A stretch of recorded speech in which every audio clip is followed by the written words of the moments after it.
Question, इसमें question है given below are two statement. Statement 1 है when the frequency of an AC source in a series LCR circuit increases, the current in the circuit first increases, attain the maximum value and then decreases.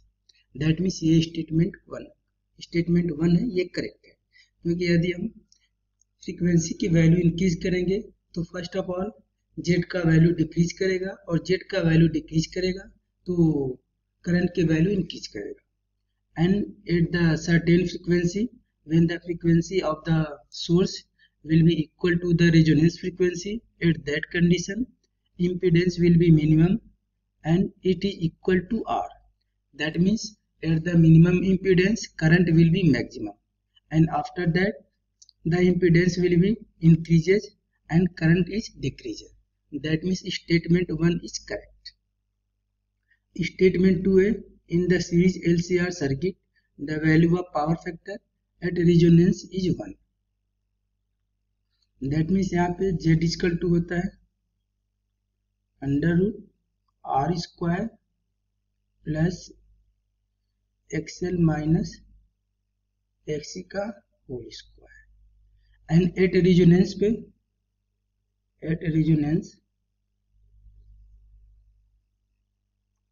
XL equal to होता है XC. XL equal to XC होता है. सो यहाँ से Z equal to हो जाएगा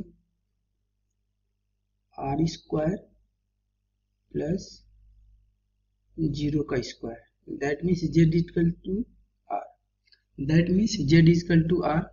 that means at the resonance condition the circuit will be purely resistive circuit and in purely resistive circuit power factor is equal to 1. That means statement 2 is also correct. यहाँ पे option A है both statement and statement 2 are false. Option B है statement 1 is correct but statement 2 is true, ये जो है wrong हो गया. Option C है both statement 1 and statement 2 is true, ये करेक्ट हो जाएगा. एंड डी भी रॉन्ग हो जाएगा. मूव करेंगे नेक्स्ट क्वेश्चन पे. नेक्स्ट क्वेश्चन है in the given below are two statement. Next question है given below are two statement. Statement 1 है in AC circuit undergoes electrical resonance if it contain either capacitor or an inductor. ये जो है incorrect है क्योंकि यदि कोई सर्किट रेजोनेंस की कंडीशन में होगी तो वहाँ पे एक्सल और एक्सिस दोनों सर्किट पे प्रेजेंट होने चाहिए, लेकिन यहाँ पे बोला है इधर कैपेसिटर और इंडक्टर, तो इसलिए ये इनकरेक्ट हो गया. स्टेटमेंट 2 है in AC circuit containing a pure capacitor or pure inductor consume high power due to non-zero power factor. ये भी incorrect हो गया क्योंकि एवरेज पावर का फॉर्मूला होता है V average equal to IRMS into VRMS into cos phi.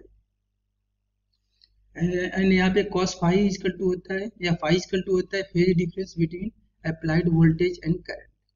And we know that the phase difference between purely capacitive या purely inductive circuit is 90. Voltage is lagging by 90 degree with applied current. That means ये angle होगा 90 degree for case of pure capacitor and in case of pure inductor ये I and R है and ये VL. VL means applied voltage across the inductor is leading by 90 degree through the applied current. That means in this way the angle between या angle phi between applied voltage and current in case of pure capacitor and pure inductor is 90 degree. So average power is equal to 0 because cos 90 is equal to 0. Then P average is equal to 0 in case of pure capacitor and pure inductor. So options B is also correct. That means option यानी statement 1 and statement 2 both are incorrect. So यहाँ पे option A है both statement 1 and statement 2 is false. So option यहाँ पे A हो जाएगा correct. B, C and D are incorrect. Okay.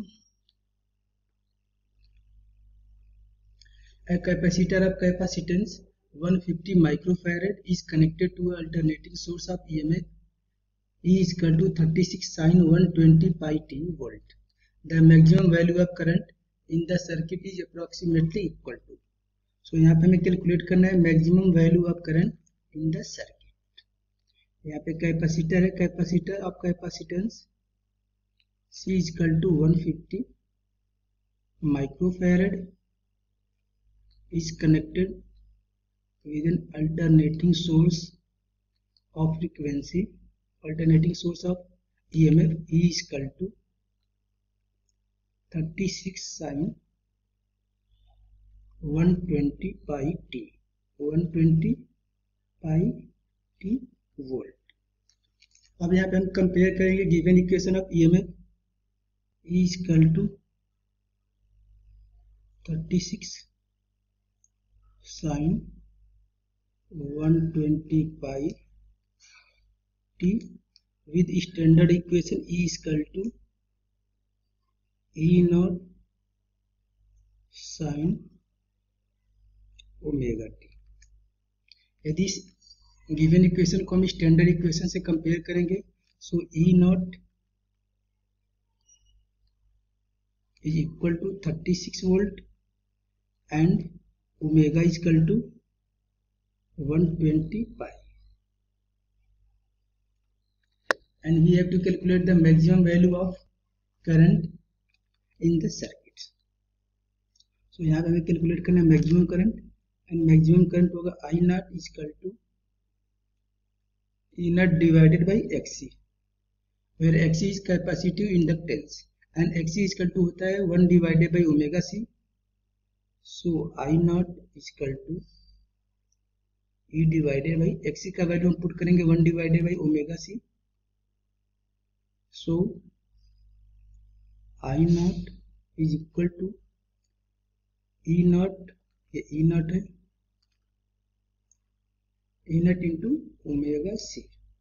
अब यहाँ पे यदि हम वैल्यू पुट करेंगे E नॉट का वैल्यू है 120, सो यहाँ पे हो जाएगा I naught is equal to E naught का E नॉट का वैल्यू है 36, 36 into omega is equal to होता है 2 पाई f, या ओमेगा का यहाँ पे वैल्यू गिवन है, डायरेक्ट गिवन है 120 पाई, 120 पाई omega into C, and C means capacitance, and capacitance का यहाँ पे वैल्यू गिवन है 150 माइक्रोफैराड.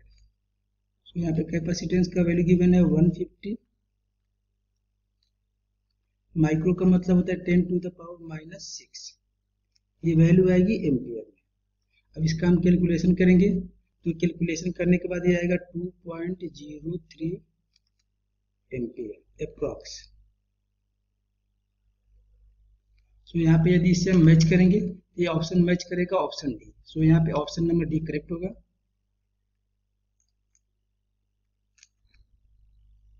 तो हम मूव करेंगे नेक्स्ट क्वेश्चन पे. नेक्स्ट क्वेश्चन सेम है जो इससे प्रीवियस वाला था. The maximum power is dissipated in the circuit containing an inductor, capacitor and resistor connected in series with an AC source when resonance occur. तो ये condition जो है या स्टेटमेंट 1 है, ये करेक्ट है. मैक्सिमम पावर कब डिसिपेट होगा? When the current in the circuit is maximum, या मैक्सिमम पावर P एवरेज का फॉर्मूला होता है VRMS into IRMS into cos phi, and in the case of resonance cos phi is equal to 1. cos phi का value 1 हो जाएगा. So power यहाँ पे जो डिसिपेट होगा वो पावर मैक्सिमम होगा. यहाँ पे स्टेटमेंट 1 जो करेक्ट होगा. सेकेंड है maximum power is dissipated in a circuit containing pure resistor due to zero phase difference between current and voltage. तो ये भी स्टेटमेंट करेक्ट है. यहाँ पर भी ये pure capacitive pure resistive circuit है, और प्योर रजिस्टिव सर्किट में cos phi का वैल्यू 1 होता है, या phi इक्वल टू 0 डिग्री होता है, because applied voltage and applied current is in the same phase. So in case of pure resistive circuit cos phi equal to 1, so average power equal to VRMS into IRMS. So statement 2 is correct and statement 1 is also correct. ये option A statement 1 is false, so ये incorrect हो जाएगा। Option B है statement 1 and statement 2 is false, ये भी incorrect हो जाएगा।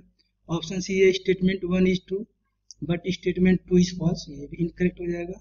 Option D है statement 1 and statement 2 is true, that means option number यहाँ पे डी करेक्ट होगा। ये नेक्स्ट क्वेश्चन है, as per the given graph choose the correct representation of the curve A and curve B, where X is equal to reactance of pure capacitor circuit connected with the AC source and XL is equal to reactance of the pure inductive circuit connected with an AC source, R is equal to impedance of pure resistive circuit connected with AC source and Z is equal to impedance of the LCR series circuit। अब यहाँ पे हमें calculate करना है, यहाँ पे हमें find out करना है which one of the given option is correct.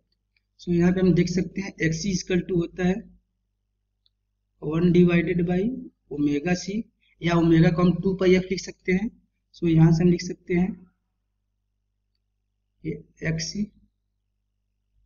Equal to 1 divided by 2 pi F into C, that means capacitive inductance is inversely proportional to frequency.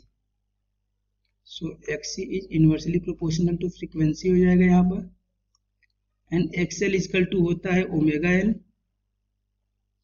और ओमेगा का वैल्यू होता है 2 pi F. So XL equal to होता है 2 pi F into L, that means XL is directly proportional to L.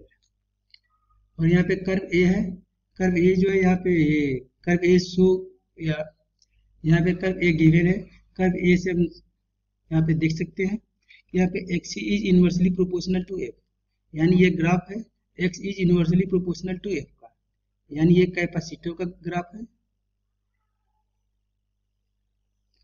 And यहाँ पे XL is directly proportional to L, ये है XL is directly proportional to frequency, XL is directly proportional to frequency means inductive reactance is directly proportional to frequency, that means ये curve है XL.